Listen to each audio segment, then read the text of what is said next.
Podemos começar a abrir a nossa Bíblia no Evangelho de Mateus.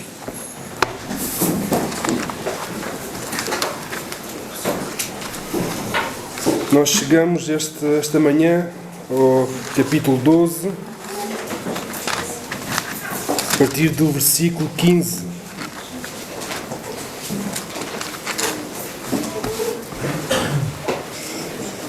Eu vou tentar não ser muito maçador, mas tentar expor de maneira fiel, de maneira que impacte a vida dos irmãos e que possamos aprender, não é? Então vamos ler, são apenas 6 versículos, do versículo 15 ao versículo 21. E diz o seguinte: Mas Jesus, sabendo disto, afastou-se dali. Muitos o seguiram e a todos ele curou.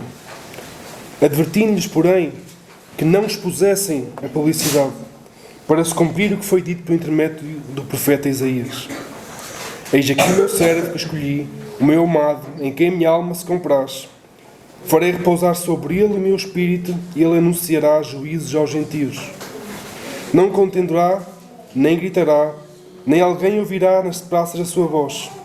Não esmagará a cana quebrada, nem apagará a torcida que fumega, até que faça vencedor o juízo, e no seu nome esperarão os gentios. Antes de começarmos aqui a falar acerca de algo que nós, como seres humanos, nós fazemos muito bem, que é criar expectativas. Ter expectativas acerca de como uma pessoa é, de como alguém tem de ser. Nós esperamos que pessoas se comportem com um certo estereótipo, de uma certa maneira que nós achamos que tem de ser. Nós, além das pessoas, nós esperamos que Deus se manifeste, que se haja de acordo com uma maneira que faça sentido para nós. Com um poder visível, com grande força, não é? Com um confronto, com autoridade. É o que nós pensamos quando pensamos em alguém como Deus, não é? Como o Rei dos Reis. E isto não, é normal para o pensamento europeu, para o pensamento humano. Conta-se que Napoleão, o imperador francês, não é? Quando ia para a guerra, ele queria ir sempre na primeira linha. Queria sempre ir para a batalha logo no primeiro cavalo. E muitas vezes os seus generais, os seus capitães, tinham quase que o agarrar. Não pode ser. Mas muitas vezes isso acontecia. Porque ele achava que a sua maneira, a sua força, o seu carisma, a sua maneira de confrontar, de enfrentar, só isso fazia diferença. E muitas vezes, no caso de Napoleão, funcionou. O seu carisma fazia os soldados que o apanhavam de frente sentirem mais receio. E é mais ou menos assim que o nosso imaginário, que a nossa cultura, que a nossa mente imagina o poder. Esta presença, esta força, o carisma, o confronto direto. Quem tem autoridade aparece, quem tem força bate, quem tem razão proclama alto e bom som, grita, não é? É assim que nós seres humanos, que nós, pessoas de 2025, olhamos para o poder. Porque é assim que nos é apresentado no mundo, em todo o lado. E então chegamos a Mateus 12. Então chegamos à nossa passagem. E nós começamos com Jesus a sair. Nós vemos que há 2 semanas, quando falámos na passagem anterior, os fariseus acabavam de sair a deliberar como matariam Jesus. Eles começou as confrontações e eles chegou um momento em que já não há confrontação, mas já há uma motivo assassino, não é? Eles estavam a deliberar como matariam Jesus. Acumulavam-se os confrontos. Jesus confrontava com os milagres ao sábado, confrontava com os ensinos do Sermão do Monte. E neste momento a tensão está no máximo. Esta confrontação não é apenas uma confrontação de boca, já é intenção assassina. E qual é a resposta de Jesus? O que é que nós esperávamos? Qual é a autoridade? Esperávamos Napoleão, que dá respeito às balas, que fala, que grita, que exerce a sua autoridade, mas a autoridade de Jesus, que Jesus exerce, é diferente. O que é que ele faz? Não é um discurso, não é um debate, não é um manifesto de poder, não é pegar num pau e bater em toda a gente, é uma retirada silenciosa. Mateus diz, ele fez isto para cumprir o que foi dito por Isaías. Era como se a retirada, ele retirar-se, ele afastar-se, fosse já uma revelação. E é isto que vamos explorar hoje. O retrato de um Messias que ninguém tinha previsto, que ninguém pensava que o Messias seria desta maneira. E o que é que isso significa para nós? Reparemos nas palavras, estamos no capítulo, versículo 15, ele diz, mas Jesus, sabendo disto, afastou-se dali. Reparemos naquelas duas palavras, sabendo disto. Jesus não foi apanhado de surpresa. Não fugiu por instinto, não fugiu por resposta. Ele sabia exatamente o que estava a acontecer. E escolheu retirar-se. Ele não fugiu. Ele, sabendo disto, sabendo que estava a conspirar contra ele, então ele decidiu retirar-se. Há aqui uma soberania. Ele sabia o que estava a acontecer. Há uma soberania tranquila. E isto perturba-nos a nós. Nós não temos esta mentalidade. Porque nós não sabemos o que acontece. E ele, sabendo, escolhe em tranquilidade retirar-se. Não é um movimento de alguém que está a perder, não é um movimento de alguém que está com medo, é um movimento de alguém que está completamente no controle. E o contexto é importante. No versículo 14, os fariseus saem da sinagoga e imediatamente começam a conspirar, como falámos, e é o ponto de viragem da confrontação. Como disse, deixou de ser esta confrontação apenas verbal e passou a ser homicida. E era de esperar que Jesus, que um poderoso da nossa cabeça, partisse para o confronto, partisse para arranjar apoiantes, para lutarem por ele. Era o que se esperava de um líder. E é o que nós esperamos hoje. Que Jesus correspondesse ao aumento de pressão com o aumento do confronto.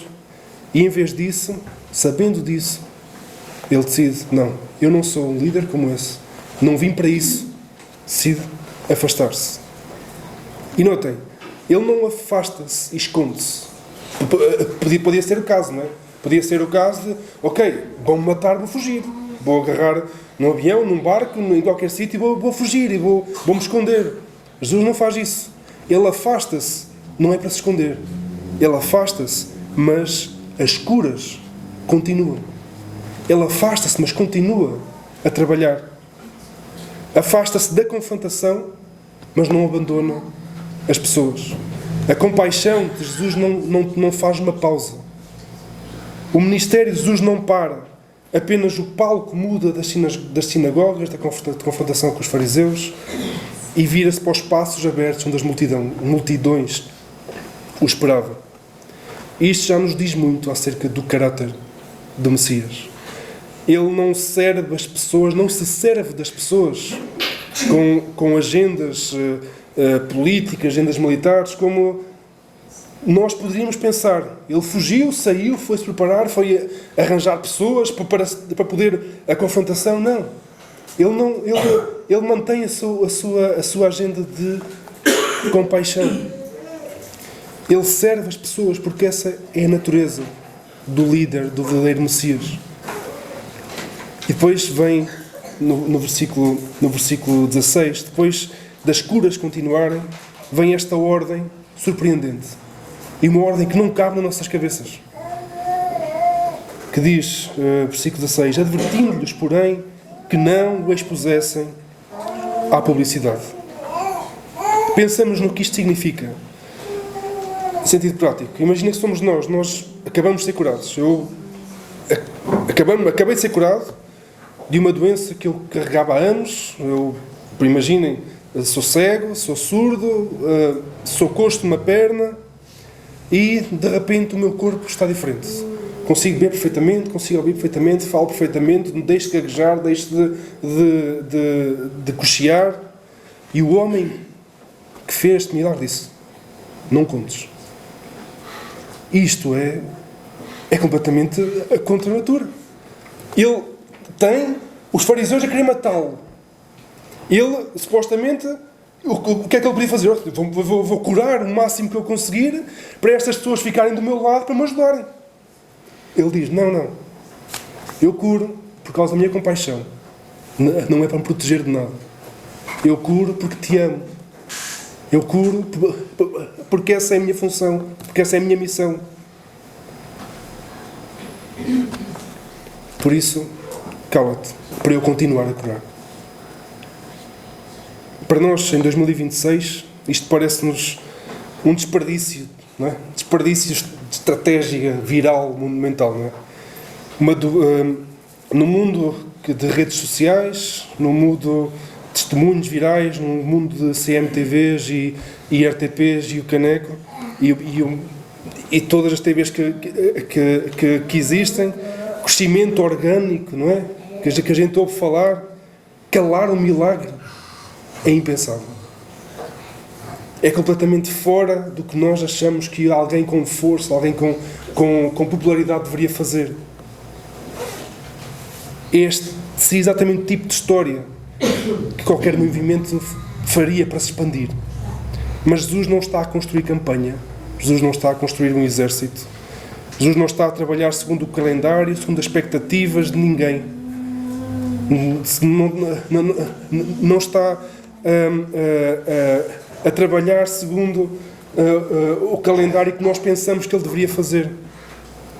Nem das multidões, nem dos discípulos, e certamente não está conforme o calendário dos fariseus.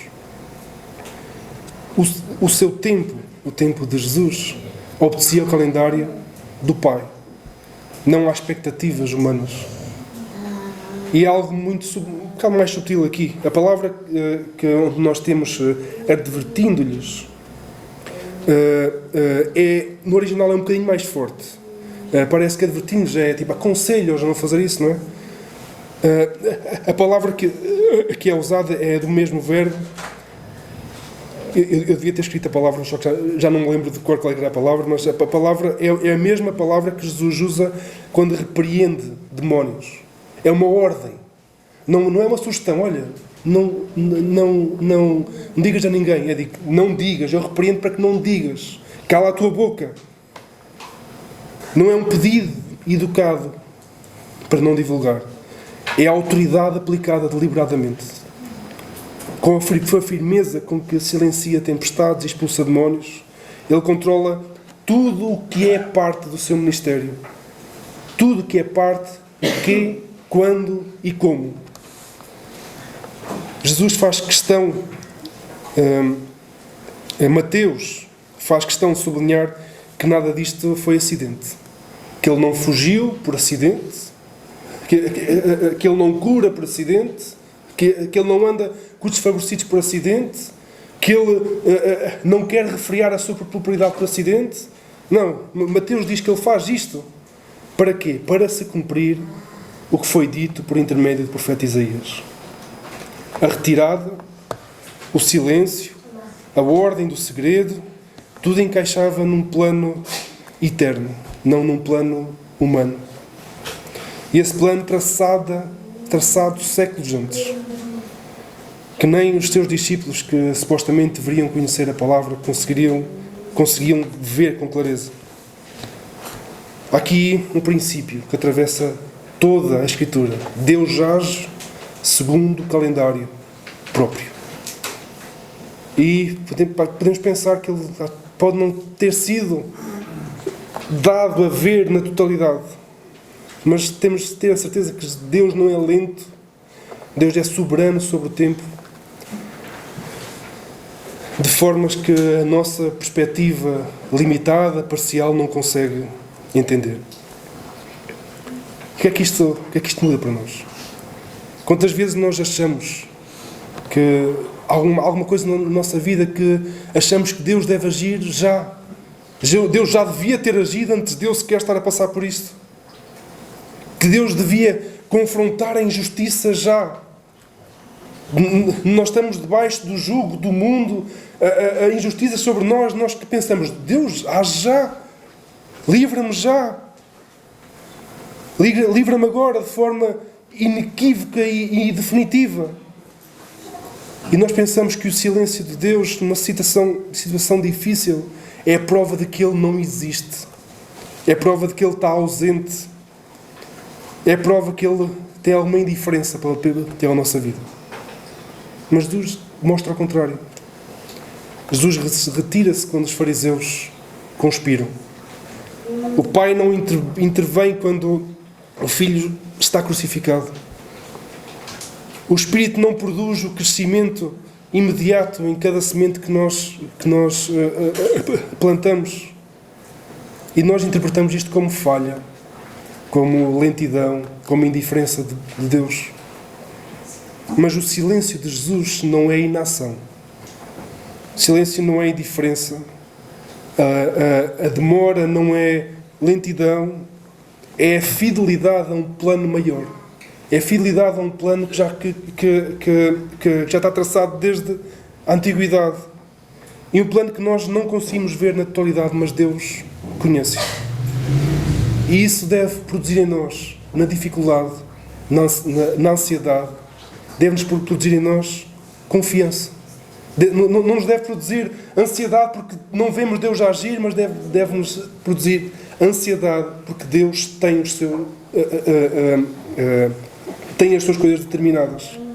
A questão não é onde está Deus, mas a questão é, estarei eu disposto a confiar nele mesmo quando eu não percebo, quando eu não o vejo agir? Mateus agora no versículo 18, ele cita agora Isaías 42, que nós já lemos há bocado quando eu li e quando o Pedro leu no início do culto. E esta citação, estes 4 versículos, é a citação mais longa de todo o Antigo Testamento no Evangelho de Mateus. São 6 versículos em Isaías, 4 versículos em Mateus, e o Mateus não está a fazer isto por acidente. Ele está a dizer, ok, Jesus fez isto é porque Isaías já disse que Jesus ia ser assim, e se quiseres perceber como Jesus é, porque é que Jesus age desta maneira, está aqui, em Isaías, lê isto. E o texto começa com algo que é preciso entender bem, eis aqui o meu servo que escolhi, o meu amado, em que a minha alma se compraz, farei repousar sobre ele o meu Espírito. Quem fala aqui é Deus Pai. E Ele está a apresentar o seu Filho. Está a apresentar este homem que Mateus fala. Não é Jesus a definir-se a si mesmo, é o Pai a apresentar publicamente o Filho e o seu ministério. É importante porque estamos aqui diante de uma janela trinitária. O Pai fala, o Filho é apresentado como servo e o Espírito Santo é prometido sobre ele. Nós já ouvimos estas palavras. O meu amado, em quem a minha alma se compraz, ouvimos no seu batismo, em Mateus 3, e ouviremos mais à frente no capítulo 17, mas quando lá chegarmos a seu tempo, não vamos agora passar as coisas. Isto não é coincidência. É o Pai a criar a coerência na narrativa entre a profecia, o batismo, a missão, e que fala que Jesus é Deus, mas neste texto é o Pai a revelar o Filho e a definir o ministério do Filho, como é que se processa. E é importante para nós percebermos a riqueza do que tiramos deste texto. Vemos que a missão do servo, a missão de Jesus como servo não é um improviso. Não é por acaso, porque os judeus queriam matar, que ele agora de improviso se torna um servo. É o contrário. É Jesus a cumprir a palavra do Pai, da profecia que tinha dado, da profecia que o Pai tinha dado séculos antes. E está a fazê-lo através do Filho no poder do Espírito.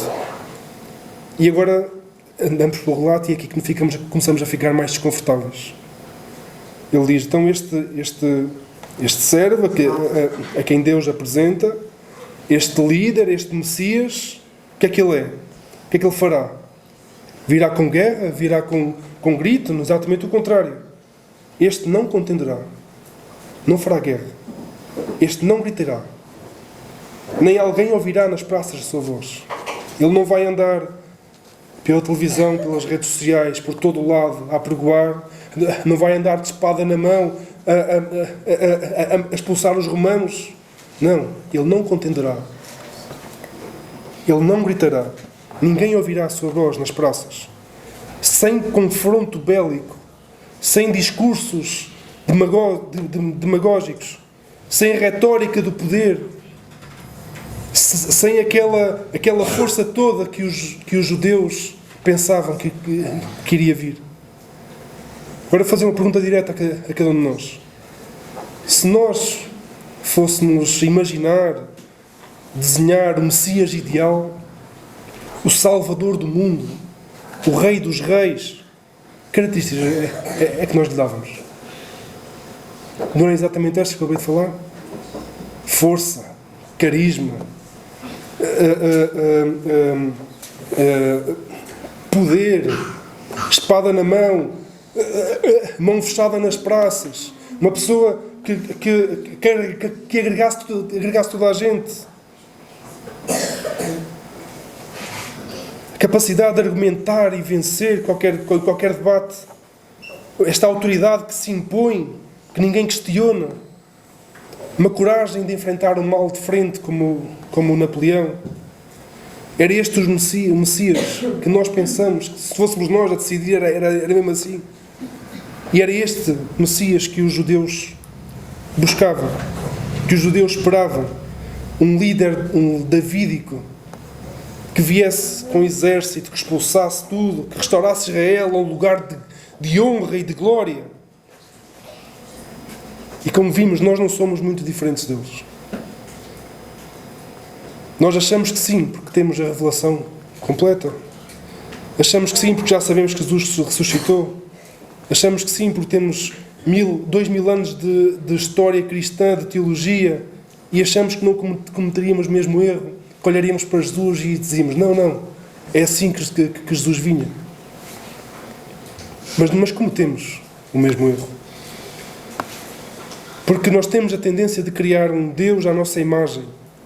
E esta tendência não é apenas dos judeus do primeiro século, é também de hoje. É um problema não do tempo, não da cultura, mas da condição humana. Nós não temos ídolos de pedra, não temos ídolos de pau, não temos ídolos de gesso, mas temos algo mais subtil e mais perigoso, que é pegar nas nossas expectativas culturais, nos nossos valores, nas nossas necessidades imediatas e construirmos um Deus que encaixa nisso tudo. Um Deus de força, quando nós precisamos de força. Um Deus de confronto, quando nós queremos confronto. Um Deus que confirma as nossas convicções políticas e sociais, quando nós precisamos. Um Deus que está sempre do nosso lado, amoroso, quando nós estamos em necessidade. Um Deus compreensível. Um Deus previsível. Um Deus útil. E depois ficamos perturbados quando lemos na Bíblia que Deus não é assim. Que Deus não se encaixa nas nossas paredes humanas. Ele revela-se como é. Ele na Escritura mostra como Ele é. E é o Pai que o apresenta em Isaías 42. E é aquela profecia que Mateus declara cumprida em Cristo, em Jesus. O servo, aquele que não grita, aquele que não contende, aquele que não enche as praças com demagogia e retórica e que paradoxalmente tem toda a autoridade. Toda a autoridade e todo o juízo, como no versículo 18 nos diz. Toda a terra, toda a história, tudo sobre o seu governo. Autoridade total, força total, mas mansidão absoluta. Tudo isto na mesma pessoa. Para a nossa cultura, esta combinação é impossível de processar. Nós, em 2026, quem tem poder, usa. Quem tem autoridade, impõe-se sobre os outros. Quem tem razão, faz questão de falar em voz alta. Mas o Messias de Deus vai na direção oposta. E isso não é falha no plano. Isto é o plano. É preciso dizer também que Deus não começou a revelar-se assim só em Mateus. Só aqui. Esta palavra já estava há séculos em Isaías e tem vindo e foi-se revelando ao longo da palavra. Deus já tinha definido como é que ia ser. Deus já tinha definido como é que o Messias se ia apresentar. Já tinha dito como é que o seu servo viria, de como agiria, com que tipo de autoridade exerceria. Ninguém foi apanhado desprevenido, ou ninguém deveria ter sido apanhado desprevenido. Quem foi apanhado desprevenido foi por causa da própria resistência a ler o que lá está. A pergunta que este ponto nos coloca é simples, mas é incómoda. O Deus que tu adoras é o Deus que a Bíblia revela ou é uma versão dele que nós próprios construímos de acordo com as nossas necessidades? De acordo com as necessidades que nós achamos que temos. Isto não é uma acusação a ninguém, é a mim mesmo. É um convite a nós olharmos com honestidade e com sinceridade. Todos nós, em alguma medida, trazemos algum filtro à leitura que nós fazemos de Deus. A nossa cultura, a nossa dor, as nossas dificuldades, as nossas necessidades, a época onde nós nascemos. E a cura não é termos vergonha de nós olharmos para Deus de acordo com o que nós precisamos. A cura não é isto. A cura é o contrário. A cura é voltar continuamente à Escritura. Voltar continuamente a ver o que é que Deus fala acerca dele mesmo. Deus fala acerca das características do seu Filho.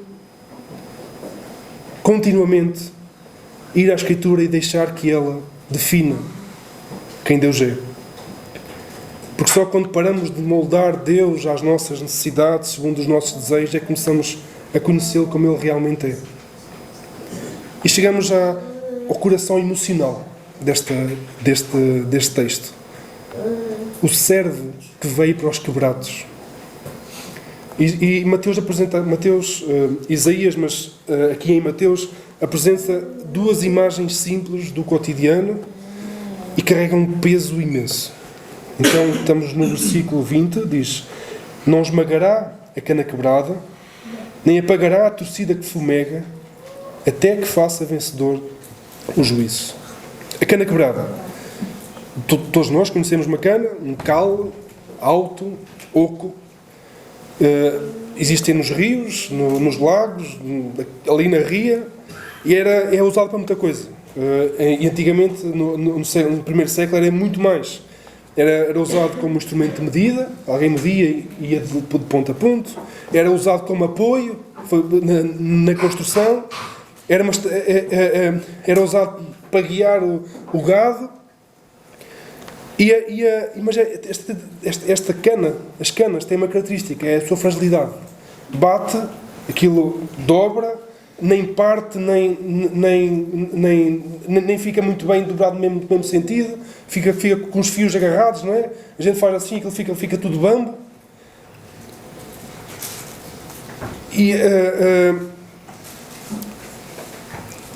E na prática, aquela cana rachada, aquela cana quebrada, que fica só presa por uns fios, não serve para nada. Para que é que serve? Serve para deitar fora? Serve para amarrar mais umas 3 ou 4 e meter ao fogo? Serve mais nada que isso? Se nós tivéssemos uma cana partida, o que nós fazemos? Nada. Não serve para nada. E a torcida que fumega é a mesma questão. torcida que fumega é o pavio de uma lamparina. Quando o pavio já fica muito velho, já fica usado muito tempo, já queimou muito azeite, começa a ficar escuro, começa a ficar queimado e deixa de conseguir fazer a sua função. Então, quando acende, fica só com uma pequena brasa na ponta e começa só a fumegar. Nem tem fogo, nem puxa o azeite, nem dá calor, nem dá luz. O que é que se faz com isto? Levanta-se, corta-se, mete-se um novo, deita-se aquilo fora, já não serve para nada. É pôr novo, deitar para o lixo. Poupar o azeite que resta e meter um pavio em condições. Em ambos os casos, tanto na cana quebrada como a torcida que fumega, a ação humana, a ação racional, qualquer um de nós, se tivesse estas coisas, faria, era descartar, eliminar, queimar, pôr para o lixo, recomeçar com materiais novos, ir buscar uma cana nova, ir buscar uma torcida nova. E é exatamente aqui precisamos entender o contexto em que o Pai pronuncia esta palavra sobre Jesus. Os fariseus não eram apenas os adversários políticos, eram os guardiões do sistema religioso. E um sistema religioso que eles tinham desenvolvido ao longo dos séculos, com uma camada de tradições e interpretações da lei que tinham tornado sufocante o cumprimento dessa lei para o povo comum. Além dos 613 mandamentos da Torá, cada rabino, cada fariseu tinha acrescentado mais umas centenas de regras para conseguir cumprir aqueles mandamentos, para proteger os mandamentos, para proteger as leis, chamadas cercas da lei. Cumpres, mas para cumprir tens de fazer isto direitinho. O Ney deu muitos exemplos acerca do sábado. No sábado não se podia curar. Até as pessoas que usavam bengala, havia uma discussão se por acaso andar com bengala não era um trabalho porque se tinha de levantar a bengala. E este tipo de regras faziam com que seria impossível cumprir. E se não cumprisse? E se não conseguisse cumprir? O que acontecia? Se eras pobre demais para perceber todas as regras porque não sabias ler, se eras um pescador analfabeto e não sabias como é que as coisas, que leis, que novas é que apareceram, se eras uma mulher que não tinha qualquer tipo de educação, se eras um cobrador de impostos que tinha, por causa do seu trabalho, corrompido a sua pureza, se eras um leproso que nem sequer podias entrar na cidade, o sistema religioso criado pelos fariseus não te abraçava, não te incluía, ele classificava-te como incumpridor. E esta classificação não é gentil. E eram estas pessoas que seguiam a Jesus. Estas pessoas quebradas, que não conseguiam cumprir a lei, porque não a percebiam e eram demasiadas coisas para conseguir acompanhar. Os fariseus chamavam Amaret, o povo da terra. Eu não disse bem, mas em português disse bem, em hebraico vocês entendem, não é? E esta expressão, o povo da terra, carregava desdém. Eram os ignorantes que não sabem cumprir, os que estão inevitavelmente sujos, os que tinham desistido de algum dia ser suficientemente bons para conseguir cumprir todas as coisas. Estas pessoas achavam que olhavam para si mesmos, é impossível eu cumprir e chegar perto de Deus. Estas pessoas que seguiam a Jesus eram canas rachadas, ainda meio de pé, todas tortas, mas sem estrutura, já dobradas pelo peso da lei e destas exigências impossíveis de cumprir, que não havia forma de se endireitar para si mesmo. Tinham só uns fios agarrados, já nem servia só servia para o fogo, servia para deitar fora. Eram pavios fumegantes. Na altura, tinha havido fogo, tinha havido fé, tinha havido chama, mas anos de rejeição e impossibilidade de conseguir cumprir as leis todas, ser constantemente lembrado que tu não consegues fazer, tu não fazes parte da nossa estrutura, tu não és capaz de chegar perto de Deus, não és suficiente. Essas pessoas tinham gastado a sua chama da sua fé e estavam como pavios a fumegar com fumo preto. Um pavio que só serve para cortar e deitar fora.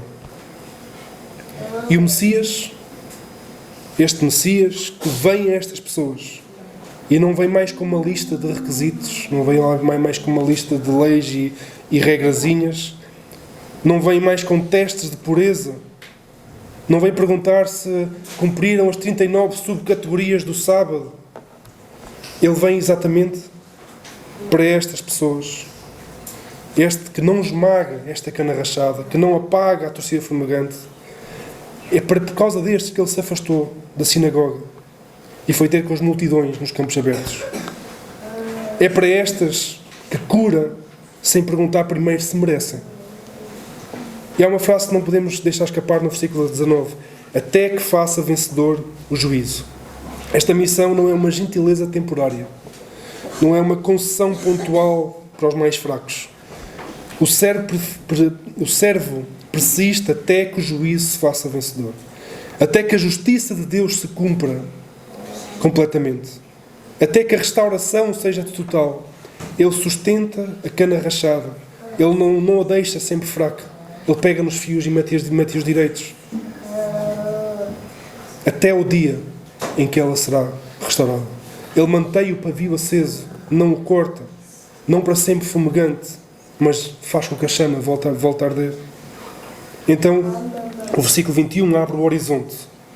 E no seu nome esperarão os gentios. O servo manso, que não grita nas praças, que não esmaga os frágeis. Essa é a esperança de toda a humanidade, de todos os gentios, esperança de nós gentios na Gafanha de Nazaré. Não só de Israel, não só dos religiosos, não só daqueles que pensam que cumprem as leis todas, não só os que chegavam com credenciais suficientes, pensavam eles, mas de todos. De cada pessoa que olha para a sua vida espiritual e pensa, eu já não há hipótese, eu já não chego, eu não consigo.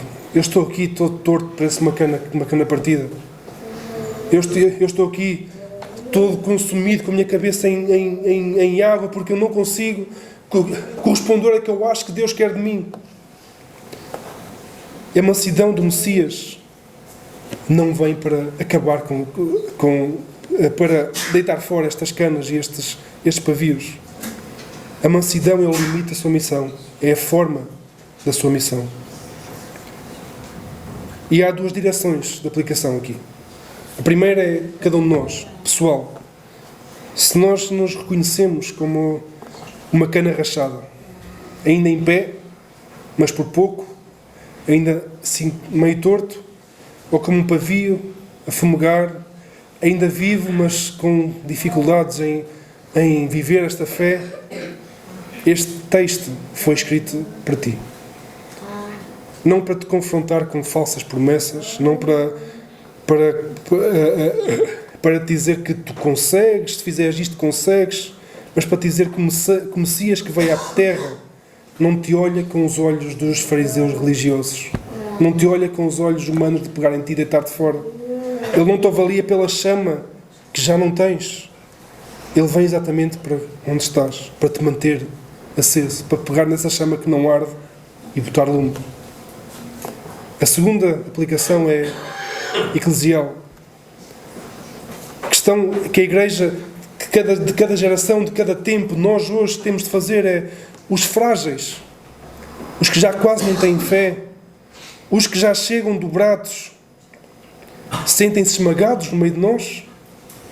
Quando entram aqui, sentem-se que são julgados ou sentem que há espaço para eles, que há um espaço no banco, que há uma mão amiga, que há uma oração para eles.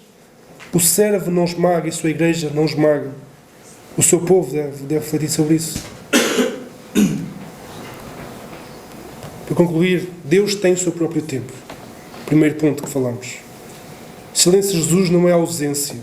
Retirada não é derrota. Ele age segundo o calendário dele mesmo. Segundo ponto, Deus define-se a si mesmo. E fala de maneiras que frustram as nossas expectativas. O Messias que chegou não é o Messias que nós desenharíamos, nem o que os fariseus pensavam que iam encontrar. É manso, onde nós esperávamos força.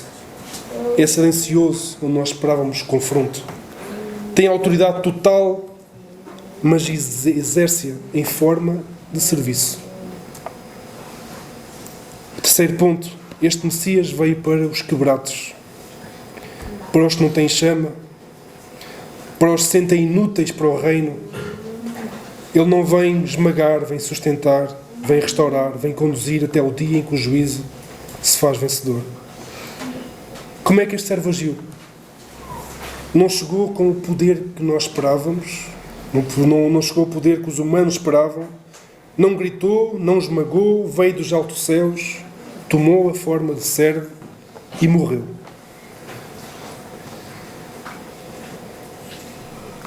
Morreu não porque foi apanhado de surpresa, mas porque esse era o calendário do Pai. A cruz não foi uma derrota porque ele era manso. Foi a mansidão levada até ao fim, com a certeza. E pela graça do nosso Deus, até que o juízo fizesse vencedor pela ressurreição. O que é que isto significa para ti? Que chegaste hoje com pouco, chegaste hoje com a tua lamparina quase apagada, com o teu pavio a fumegar, que chegaste com a fé gasta, com anos de tentativas falhadas, só a sensação que já não há hipótese nenhuma, significa que não tens de ganhar nada do que Ele já deu. As tuas lágrimas não podem comprar a paz, a tua dor não garante o perdão, as tuas obras não têm valor suficiente para pagar o que deves. E não é preciso. E a dor, as lágrimas, as obras não precisam de pagar o que deves. O servo não chegou para receber os que já estavam prontos. Não chegou para receber os que merecem. Chegou para os quebrados. Chegou para os que fumegam. Chegou para os que já tinham desistido de ser suficientes. Para esses, sem que nada paguem, sem que nada façam, a vida é-lhes oferecida. É graça. Compaixão sem igual, mostrada a todo o pecador, a cada um de nós. E por isso, confiados nele, pleno perdão temos. Não pelos nossos méritos, mas pelos méritos do seu Filho. Não por direito, mas por adoção. Somos salvos nele. E este é o servo que ninguém esperava. E no seu nome, há esperança para nós. Amém.